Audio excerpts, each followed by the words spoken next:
কি অবস্থা সবার, র্যান্ডম অ্যানিমেশনের সাইবারপাঙ্কের আরো একটা নতুন ভিডিওতে তোমাদের সকলকে জানাচ্ছি স্বাগতম। আমরা আজকে সাইবারপাঙ্ক এজ রানারের 5 এবং 6 নম্বর এপিসোড সম্পর্কে জানবো। আলামিন ভাই কিন্তু অলরেডি তোমাদের জন্য 1, 2, 3, 4 এই 4টে এপিসোড এক্সপ্লেন করে দিয়েছে। তো আমরা আজকে এর পরের এপিসোডের কাহিনীগুলো জানবো। আজকে আমরা মেইনলি 2টা এপিসোডের কাহিনী জানবো, সেটা হচ্ছে 5 এবং 6। তো আমি আর বেশি কথা না বলে সরাসরি ভিডিও শুরু করি। তবে গাইস, ভিডিওটি স্টার্ট হওয়ার পূর্বে ছোট্ট একটি কমার্শিয়াল বিজ্ঞাপন রয়েছে এবং তোমরা জানো কমার্শিয়াল বিজ্ঞাপন আসলে কি করতে হবে।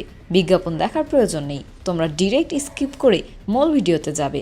ডেসক্রিপশনে যাও, সেখান থেকে ডিউরেশনে ক্লিক করো। হ্যালো বন্ধুরা, আজ আমরা এমন একটি অ্যাপ সম্পর্কে তোমাদের বলতে চাই যে অ্যাপটির অফিসিয়াল পার্টনার হচ্ছে পিএসজি। আর এখানে অনেকগুলো ম্যাচ খেলে ল্যাপটপ, আইফোন, স্মার্ট ওয়াচ ও আরও অনেক ক্যাশ প্রাইজ জেতার সুযোগ রয়েছে।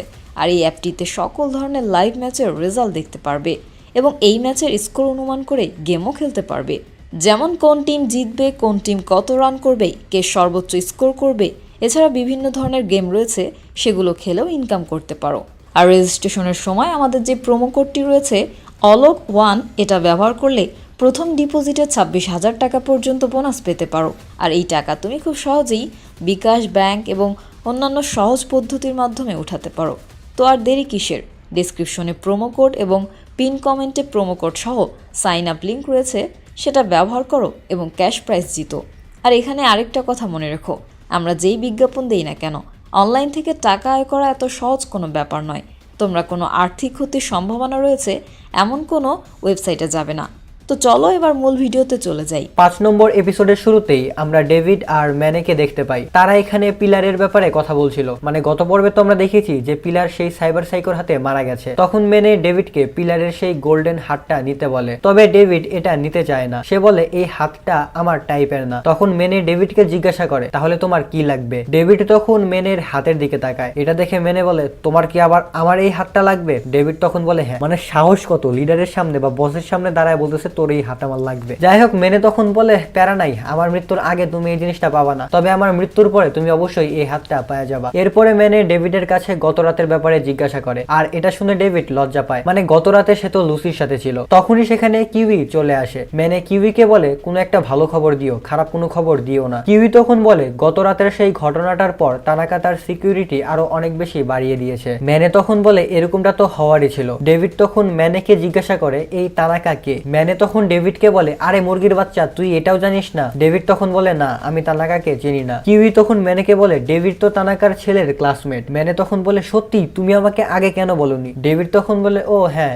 এখন বুঝতে পেরেছি, ড্রপ আউট করার সময় সে আমার সাথেই পড়তো। এখানে তারা মূলত কারাসুয়োর কথা বলছিল, মানে কারাসুয়োর বাবাই হলো এই তানাকা। এভাবেই তারা সেখানে কথাবার্তা বলতে থাকে। এরপরে আমরা তাদের ফুল টিমকে একটা জায়গায় দেখতে পাই। এখানে তারা জেকে কে ধরার জন্য একটা প্ল্যান বানায়। তারা সিদ্ধান্ত নেয় তারা তাকে আগামীকাল কার পার্কিং এরিয়াতে ধরবে। পরের দিন আমরা জেকে কে দেখতে পাই, সে হাঁটতে হাঁটতে কার পার্কিং এর দিকে যাচ্ছিল। তখন মেনে আর তার টিম প্ল্যান শুরু করে। ডেভিড তখন জেকের কাছে গিয়ে বলে আপনি কি সত্যি জিমি কুরুসাকি? আমি আপনার অনেক বড় একজন ফ্যান। এরপর সে তার সাথে সেখানে কথা বলতে থাকে। তখন মেনে পেছন থেকে এসে জিমিকে ধরার চেষ্টা করে, তবে জিমির মাথার পেছনেও একটা চোখ ছিল, মানে আর্টিফিশিয়াল চোখ ছিল। এটার সাহায্যে সে মেনেকে দেখে ফেলে। জিমি তখন একটা মেশিন অ্যাক্টিভেট করে, আর সেখান থেকে বের হওয়া ওয়েভের কারণে মেনে আর ডেভিড দুজনেই সেখানে অজ্ঞান হয়ে যায়। তখনই সেখানে আলো বন্ধ হয়ে যায়। বাকি টিমমেটরা যখন সেখানে যায় তখন তারা দেখতে পায় ম্যানে সেখানে অজ্ঞান হয়ে পড়ে আছে আর ডেভিড সেখান থেকে উধাও হয়ে গেছে। মানে এই জিমি ডেভিডকে তুলে নিয়ে গেছে। ডোরিও তখন লুসিকে ডেভিডকে খোঁজার জন্য বলে। এরপর সে ম্যানের জ্ঞান ফেরানোর জন্য তাকে একটা পাঞ্চ মারে। এই কারণে তখন ম্যানের জ্ঞান ফিরে আসে। তখন তার অবস্থা খারাপ ছিল। কিছুক্ষণ পর লুসিও ফিরে আসে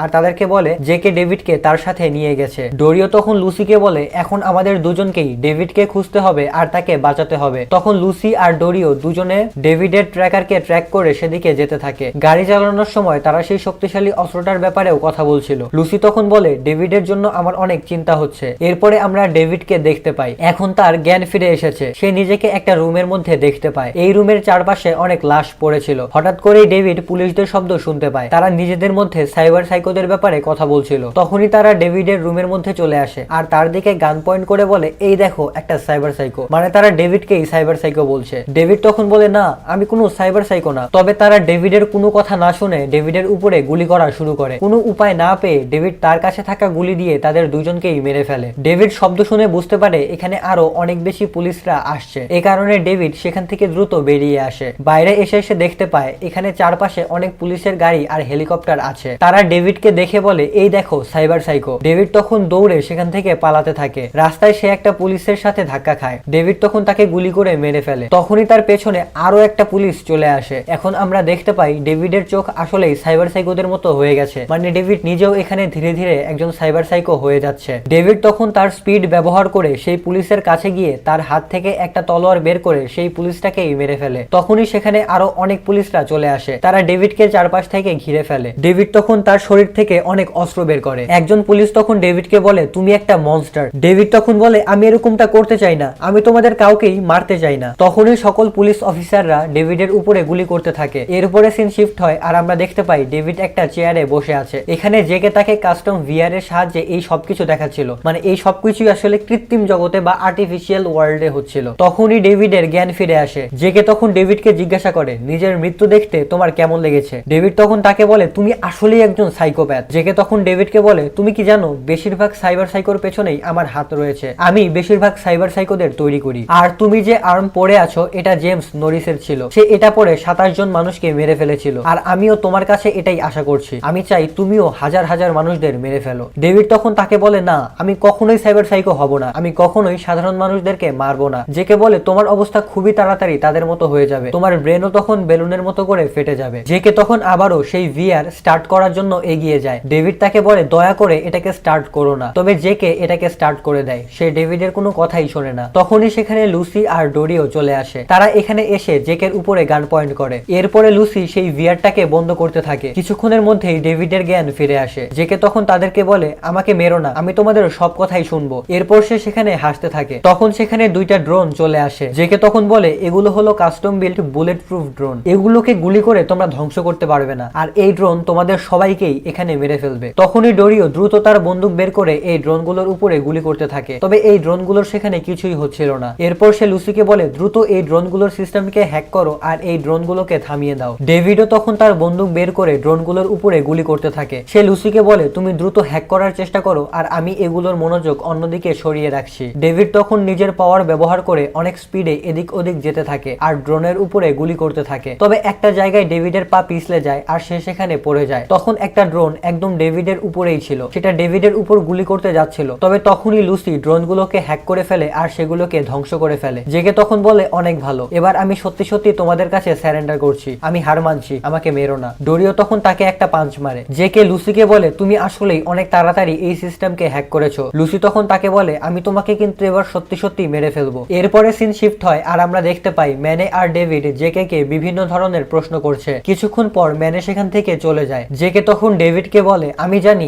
এজ রানার কিভাবে হয়। যখন নরিস এই স্যুট পরেছিল তখন সেও একজন এজ রানার ছিল। তবে সে খুবই তাড়াতাড়ি একজন সাইবার সাইকো হয়ে যায়। ডেভিড তখন জেকে কে বলে, আমি তার চেয়ে অনেক বেশি আলাদা। জেকে তখন তাকে জিজ্ঞাসা করে, তুমি কিভাবে আলাদা? ডেভিড তখন বলে, জানি না, তবে আমি অনুভব করতে পারি এই স্যুট আমার জন্যই তৈরি করা হয়েছে। তখন জেকে বলে, কিছুদিন পর এই স্যুট তোমার বডিকে খেতে শুরু করবে। তখন তোমার কাছে শুধুমাত্র দুইটা অপশন থাকবে, হয় তোমাকে মারা যেতে হবে, তা না হলে তোমাকে সাইবার সাইকো হতে হবে। এরপরে আমরা তানাকাকে দেখতে পাই। সে একটা গাড়ি করে জেকের দোকানের সামনে চলে আসে। জেকে তখন তাকে ভেতরে আসতে বলে আর তানাকা ভেতরে চলে আসে। জেকে আর তানাকা নিজেদের মধ্যে কথাবার্তা বলতে থাকে। কিছুক্ষণ পর সেখানে মেনে চলে আসে আর তানাকাকে গান পয়েন্ট করে। তানাকা তখন তাকে জিজ্ঞাসা করে, তুমি কে? ততক্ষণে ডেভিড, লুসি আর ডোরিও সেখানে চলে আসে। তারা সবাই তানাকাকে ঘিরে ফেলে। তানাকা তখন বলে, তোমরা জানো না তোমরা কার সাথে পাঙ্গা নিচ্ছ। আমি যদি এখন একটা কল করি তাহলে তারা এসে তোমাদেরকে মেরে ফেলবে। এরপর সে কাউকে ফোন করতে নেয়। লুসি তখন বলে, আমরা এখানে জ্যামার লাগিয়েছি, তাই তুমি কাউকেই ফোন করতে পারবে না, তুমি তো এখানে নেটওয়ার্কই পাবে না। তখন তানাকা বলে, তোমরা অনেক ভালো প্ল্যান বানিয়েছো। এরপর সে নিজের দুইটা হাত উপরে তোলে, অর্থাৎ স্যারেন্ডার করে দেয়। সবাই যখন ভাবছিল তানাকা এখানে স্যারেন্ডার করছিল তখনই সে তার হাত থেকে ছোট ছোট কাঁটা সবার উপরে ফায়ার করতে থাকে। এটার কারণে সবার মনোযোগ তখন অন্যদিকে সরে যায়। তানাকা তখন তার সাইবার ওয়েপন অ্যাক্টিভেট করে মেনের উপরে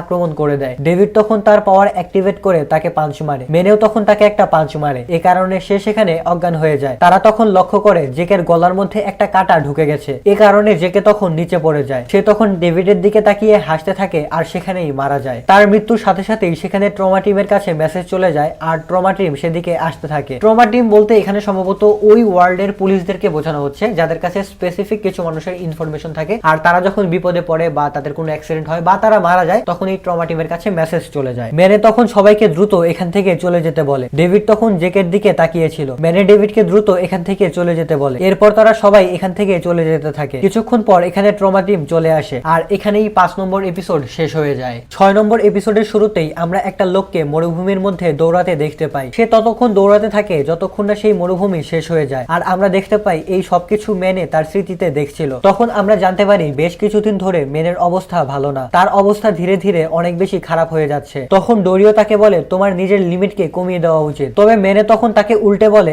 আমার লিমিটকে সেট করে দেওয়ার তুই কে, আমি আমার লিমিটকে আরো বাড়াবো। এরপরে মেনে তার শরীরে আরো একটা ইনজেকশন লাগায়, তবে এটার কারণে তার অবস্থা আগের চেয়ে আরো অনেক বেশি খারাপ হয়ে যায়, তার মাথা খারাপ হয়ে যেতে থাকে। ডোরিও তখন তাকে বলে সাবধানে করো, কিউই এখানে ডাটা মাইনিং করছে, যদি উল্টোপাল্টা কিছু হয় তাহলে সে মারাও যেতে পারে। তখন আমরা দেখতে পাই কিউই তানাকার মাইন্ড থেকে ডাটা মাইনিং করছে, তার সেখানে ডাটা খুঁজতে অনেক বেশি সমস্যা হচ্ছিল। তবে তখনই মেনের অবস্থা আরো অনেক বেশি খারাপ হয়ে যায়। মেনে তখন কিউইকে ডাটা মাইনিং করা অবস্থার মধ্যেই একটা পাঞ্চ মারে, এ কারণে কিউই সেখানে অনেক বেশি আহত হয়ে যায়। মানে ডাটা মাইনিং করার সময় সবাইকে অনেক বেশি সাবধানে থাকতে হয়, আর এই সময় যদি বাহ্যিক কোনো আঘাত আসে তাহলে কিন্তু মানুষ মারাও যেতে পারে। তবে কিউইকে আঘাত করার কিছুক্ষণের মধ্যেই মেনের অবস্থা ঠিক হয়ে যায়। সে দেখতে পায় কিউই মাটিতে আহত হয়ে পড়ে আছে। সে তখন সবাইকে জিজ্ঞাসা করে এখানে কি হয়েছে আর কিউইকে কে মেরেছে। মানে মেনে যেহেতু ধীরে ধীরে সাইবার সাইকো হয়ে যাচ্ছে তাই তার কোনো হুঁশই নেই যে সে কখন কি করছে, মানে সে ধীরে ধীরে পাগল হয়ে যাচ্ছে সহজ কথায় যেটা। তখন সেখানে থাকা একটা নতুন লোক মেনেকে একটা পাঞ্চ মেরে তাকে অজ্ঞান করে দেয়। সিন শিফট হয় আর আমরা লুসি আর ডেভিডকে একটা ঘরে দেখতে পাই। তখনই তার কাছে ফ্যালকোর ফোন আসে। এরপরে আমরা ডেভিড, লুসি, মেনে আর ডোরিওকে একটা জায়গায় দেখতে পাই। এখানে ডেভিড ডোরিওকে কিউইর ব্যাপারে জিজ্ঞাসা করে। তখন ডোরিও বলে কিউই মারাও যেতে পারে। ডেভিড তখন তাকে জিজ্ঞাসা করে তাহলে তানাকার কাছ থেকে ডাটা মাইনিং কে করবে। ডোরিও তখন লুসিকে ডেটা মাইনিং করতে বলে। লুসি তখন বলে আমি ডেটা মাইনিং করব, কিন্তু যখন আমি এটা করব তখন মেনেকে এখানে থাকা যাবে না, আমি যখন ডেটা মাইনিং করব তখন মেনেকে অনেক দূরে থাকতে হবে। তার এই কথা শুনে মেনে রেগে দাঁড়িয়ে যায়। ডোরিও তখন মেনেকে বলে আস্তে আস্তে, তা না হলে তুমি আবারও নিজের জ্ঞান হারিয়ে ফেলবে। তখন মেনে সেখান থেকে উঠে চলে যেতে থাকে। ডেভিডও তখন তার পেছনে পেছনে যেতে থাকে। ডেভিড তখন মেনেকে জিজ্ঞাসা করে তুমি কি ঠিক আছো। মেনে তখন তার কথার কোনো উত্তর দেয় না। মেনে তখন তাকে জিজ্ঞাসা করে তোমারও কি মনে হয় যে আমি ধীরে ধীরে সাইবার সাইকো হয়ে যাচ্ছি, আমাকে কি দেখে তোমার সাইবার সাইকো মনে হচ্ছে, তুমিও কি এখন আমাকে পাগল ভাবতে শুরু করেছো। এসব বলে সে ডেভিডকে একটা পাঁচ মেরে সেখান থেকে চলে যায়। এরপরে ডেভিড আবারও সেই রুমে ফিরে আসে এবং দেখতে পায় লুসি ডোরিওকে বলছে যে সে ডেটা মাইনিং করতে চায় না। লুসি ডোরিওর উপরে অনেক বেশি রেগেছিল। লুসি তখন ডেভিডের সাথে বাইরে বেরিয়ে আসে আর তাকে জিজ্ঞাসা করে আমার এখন কি করা উচিত। ডেভিড তখন তাকে বলে এটা তোমার ব্যাপার, তুমি যদি ডেটা মাইনিং করতে চাও তাহলে করো, আর তোমার যদি ডেটা মাইনিং করতে ইচ্ছা না করে তাহলে তুমি করো না, আমার তোমার উপরে বিশ্বাস আছে। এরপর লুসি ভেতরে যায় আর ডোরিওকে বলে আমি এটা করার জন্য প্রস্তুত, তবে এটা করার সময় ডেভিড আমার সাথেই থাকবে আর মেনে কোনোভাবেই এই রুমের মধ্যে আসবে না। ডোরিও তখন বলে ঠিক আছে, যেভাবে তোমার ইচ্ছা সেভাবেই সবকিছু হবে। এরপর ডোরিও মেনেকে ফোন দেয়, তবে মেনে সেই ফোন ধরে না। আমরা দেখতে পাই মেনের অবস্থা ধীরে ধীরে আরো